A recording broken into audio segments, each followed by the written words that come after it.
You're listening to Glove Up or Shut Up on the Angry Marks Podcast Network.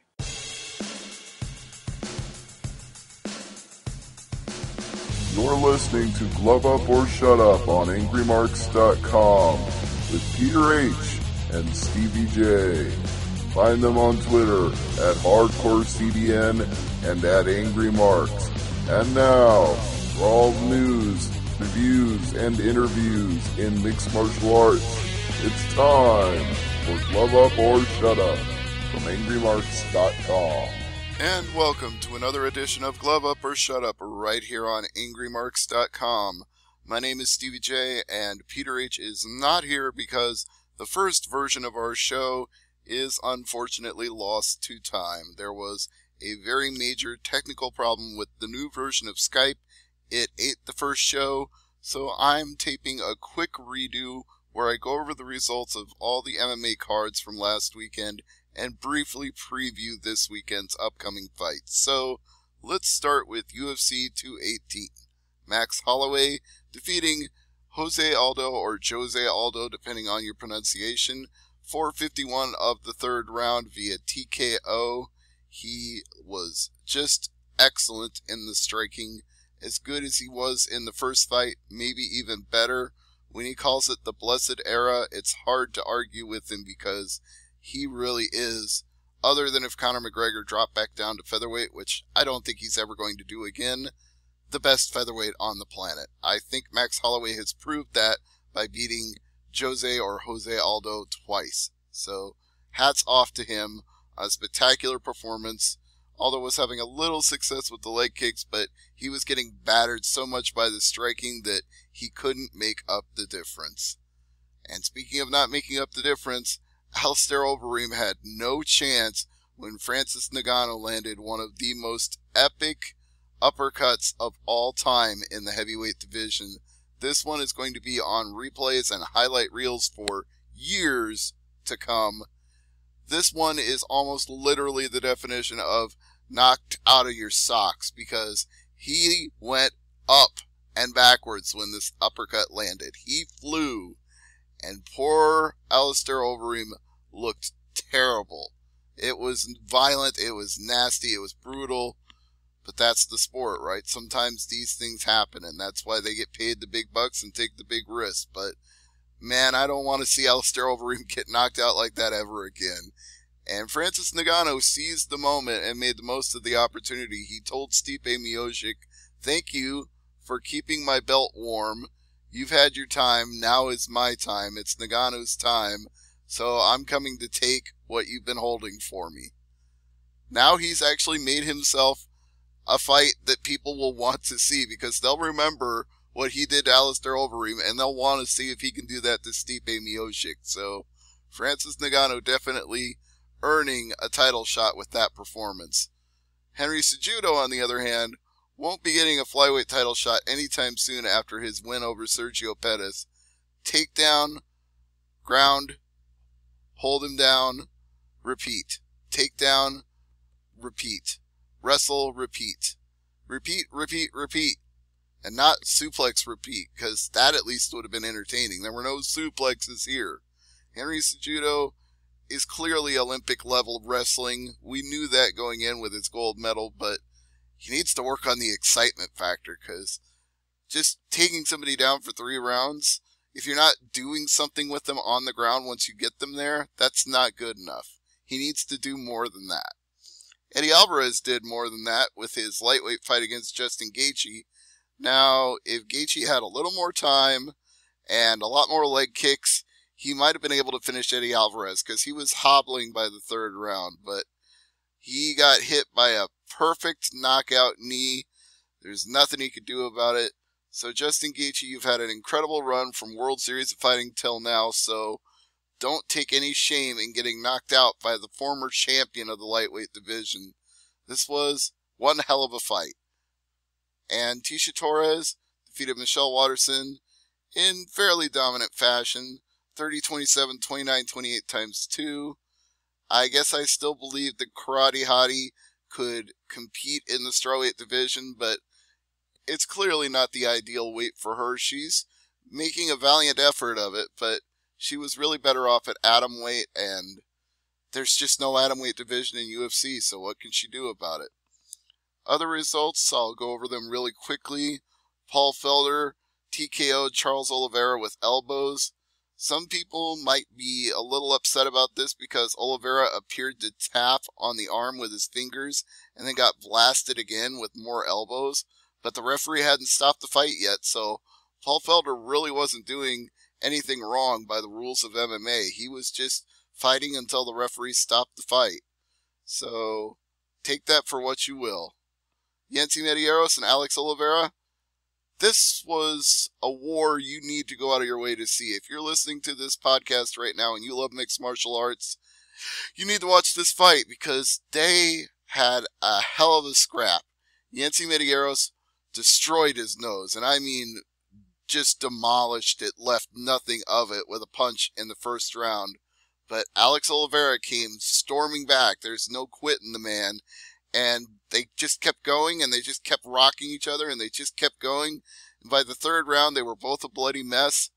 But it just finally turned Medeiros' way in the third round for good when he got Alex Oliveira up against the fence and hit him with something where you could suddenly see the life crumble out of Alex Oliveira. It was like he had no fight in him left anymore. If he just finished off the nose that he had already blown up, if he damaged an orbital socket and maybe the pain was too much, or broke a rib, or just knocked him batty. I don't know which blow it was that you could tell Alex Oliveira had no more left in him, but when he was done, he was done, and the TKO came seconds later. So hats off to Yancy Medeiros, and he and Holloway definitely represented well for their respective area. Big ups to both of them. David Teemer beat Drucker Close by unanimous decision, 30-27 x 2, 29-28. And Felice Herrig won a very close competitive fight over Courtney Casey by split decision. 2 of 3 judges gave it to her, 29-28, and 1 gave it to Casey. On the Fight Pass cards, Amanda Cooper TKO'd Angela Magana. Abdul Razak Al-Hassan TKO'd Sabahu Masi. Dominic Reyes got a rear naked choke on Jeremy Kimball, 3:39 of round 1, and Justin Willis KO'd Alan Crowder with a punch at 2:33 of the first round. So that is UFC 218, Holloway versus Aldo 2. Now let's talk about Bellator 189, and we don't have to say too much about this except the main event, Julia Budd and Arlene Blencowe. This was a split decision with 2 judges giving 4 rounds to Budd, which I find unfathomable. 1 giving 3 rounds to Arlene Blencowe, which I mostly agree with. I thought Blencowe was the aggressor in 4 out of the 5 rounds. I consider round 4 a stalemate because neither one of them really did much of anything. The only round I definitively gave to Budd was the first round because she managed to put Budd against the fence and use her clinch effectively. The rest of the time, she was backing up and letting Blencowe throw strikes at her. And Blencowe has boxing experience as well as MMA experience, and her hands are dangerous. That's why they call her Anger Fist. And to me, she was the aggressor. She was controlling the cage. She was landing effective strikes. All the criteria you need to win rounds. Yet 2 judges apparently think that Budd won 4 rounds, and I guess I just have to watch the fight again to see that. But if at least 1 judge thought that Blencowe won 3 rounds, it's unfathomable that Budd won 4. Do you get what I'm saying here? That just doesn't add up. But Budd retains. For the second time she fights Arlene Blencowe. The last time there was no title on the line, and it was a majority decision. This time, with Budd as the champion, she wins by split decision. Elsewhere, Rafael Lovato Jr. beat Chris Honeycutt 29-28, 30-27 x 2. 29-28 seems more accurate to me. I gave Lovato the first 2 rounds because of his stand-up strikes and his submission attempts. Third round, Honeycutt finally got back into it, but too little too late.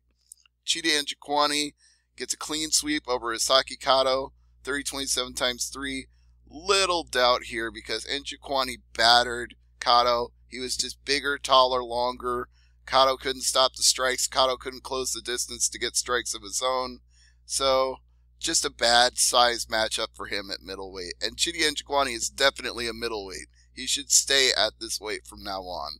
And at a catch weight of 160 pounds, since this was a fight put together on late notice because Adam Piccolotti's opponent dropped out, David Rickles wins a unanimous decision, 30-27 times 3, which is poetic justice for Rickles given that Brennan Ward was supposed to fight him a few months ago, and that fight fell out. So both of these guys getting a fight and getting a payday when their opponents had withdrawn from a fight. So good for both of them, and Rickles becomes the most active fighter in the Bellator cage with his 19th fight, a big win, and he made Piccolotti's face hamburger meat by the third round to the point where the doctor actually stopped it before that round could even begin to make sure that Piccolotti could still see, and then they allowed the fight to continue.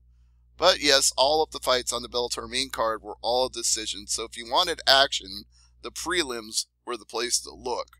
Like Chris Williams getting a triangle choke on Thomas Lopez, and Juliana Vasquez getting an armbar on Na Liang, and one of the most spectacular spinning elbows you'll ever see, Gaston Bolanos with Rick Gutierrez, just picture perfect timing right on the jaw, and Gutierrez did the Nestea plunge face forward into the canvas. So, yeah, that one actually ended up on Spike TV because it didn't take long, nor did Mendel Nalo beating Alec Williams in 18 seconds with a head kick. So, a couple of the good fights from the prelims at least got their finishes seen on Spike TV.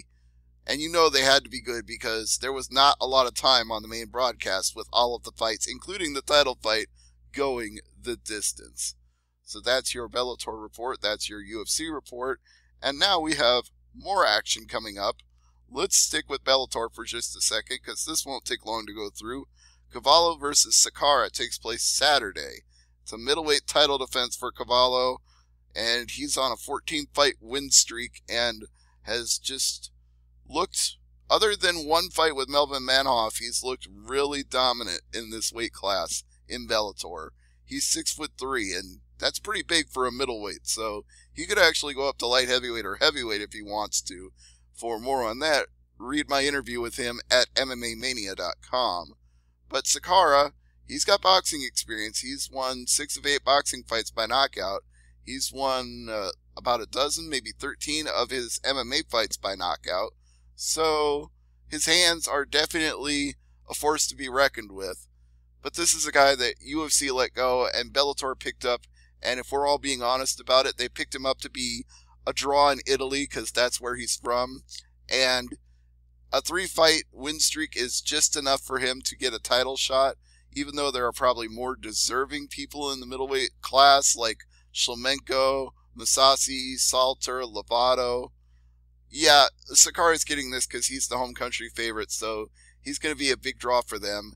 And Cavallo knows that Sakara has a chance with his hands, but he's promised that if they try to get into a phone booth and fight it out, that Sakara will suffer a terrible bombardment, quote unquote. So I'm looking forward to this fight to see if Cavallo can deliver on that promise or if Sakara can score a huge upset in front of his home country fans. That would be one heck of a moment if he pulled it off. We've also got Brandon Gertz fighting Luka Jelcik. I expect Gertz to get back to his winning ways in this one. And Mihail Nika fighting Carlos Miranda. Nika has been impressive in a previous Bellator performance, so I would expect him to repeat that here.